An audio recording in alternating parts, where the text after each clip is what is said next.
What is going on, guys? Today we are looking at second in form James Tavernier. The right back for Rangers is having an absolute stormer. He has scored 11 goals in 17 matches. Unbelievable. He is their penalty taker, so obviously quite a few have come from penalties, but regardless of the fact, as a right back, scoring 11 goals in 17 matches is better than some strikers. Absolutely phenomenal for him. He's got a second in form. He's English. He's a right back. Let's get into his review. Let me know down below, what do you think of Tavernier? So we have this Scottish League English playing Rangers right back. He is a 3-star. If you have not seen him before, he did get an 81. His pace is phenomenal. He's coming in at 50k across the board, and obviously he probably will go down in price in terms of tomorrow when we get rewards and all of that. But in terms of what he can do and what is the potential, because really the hype around him is the fact that he's doing so well now. I don't think I've seen many right backs, any defenders in general, get two informs so close together. Obviously he's managed to get this one, and then his first team of the week came in team of the week 7. So we're only 5 weeks apart. We're already getting another team of the week from him. He has the potential to do really well, and if we do get like the rest of the world team of the season, he is going to be a front runner for that, and I think he definitely will win it with a very, very nice card. He's got 92 pace, 84 passing, 84 dribbling, only 78 defending, but a chemistry style will sort that out, and 87 physical. Everyone is looking for an anchor on this card. You can either go an anchor or a sentinel, in my opinion. I don't think personally he needs too much more on the pace. It does make him into 97, which is phenomenal pace. Obviously get 94 physical and 85 defending. If you was to put a sentinel on, I suppose if you was to put a sentinel on, you get 86 defending, 92 physical. So actually, the anchor does make sense. I think the anchor probably is the best one, just because you get a bit more of a balance all round. You get the pace, you're only missing out on 1 defending, and then you get an extra 2 on the physical as well. So for me, I think yeah, that is probably the better choice to get out of it. He'll have 98 strength, 89 jumping, 80 aggression, 93 and 91 slide and stand. Phenomenal stuff. The card is absolutely cracked in terms of stats, and I think that's one thing that we're very hyped about. If he continues this run to a 3rd, 4th, 5th headliner card, then definitely Tavernier is going to be one to be watching very, very closely, because he's very much like a Walker. Quick, good defending, got the strength. He's 5'11", so he's not tiny. Composure at 81 is the only thing I think that this card needs desperately. Other than that, the card's pretty solid all round. I feel like there's not too much to really kind of go on about. We're going to have a look at some gameplay, watch him absolutely bombing down that wing, and let's get into it. We're going into the gameplay for him then. Personally, he was cracking on the overlaps.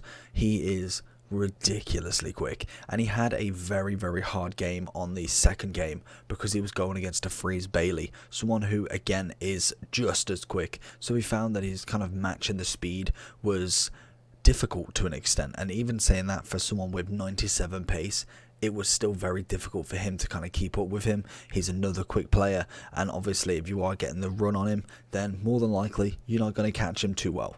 But defensively is nice. He's in the way a little bit. We didn't see too much of him, as quite a lot of people tend to go down the middle now. But in terms of kind of coming down the sides, I feel like that's why they kind of play middle. They know that you've got Mendy on one side, Tavernier on the other. They are both incredible defenders, and honestly the overlaps was fantastic. Even if it does leave a little space, it's nice to see someone actually bombing forward with a bit of purpose and a bit of kind of like, I don't know, difference in terms of style. And we get into the second match here, and it just pretty much just keeps running. He is quick on that ball, and I cannot wait to see a 3rd, 4th and 5th inform from him if he does continue this streak. Rangers don't look like they're stopping at any point, so we could be seeing a very, very high rated Tavernier.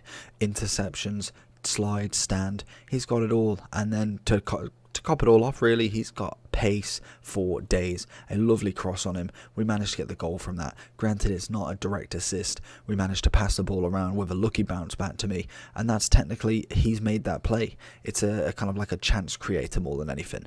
And as you see, some of the passes he does to Sterling was absolutely brilliant, and then we didn't get it. With the overall, I know this is a bit of a difference, but for players necessarily not the highest rated who don't need that much detail, because realistically, at this moment in time, he's not going to be in people's teams. But there is a chance. I want to bring him to the attention.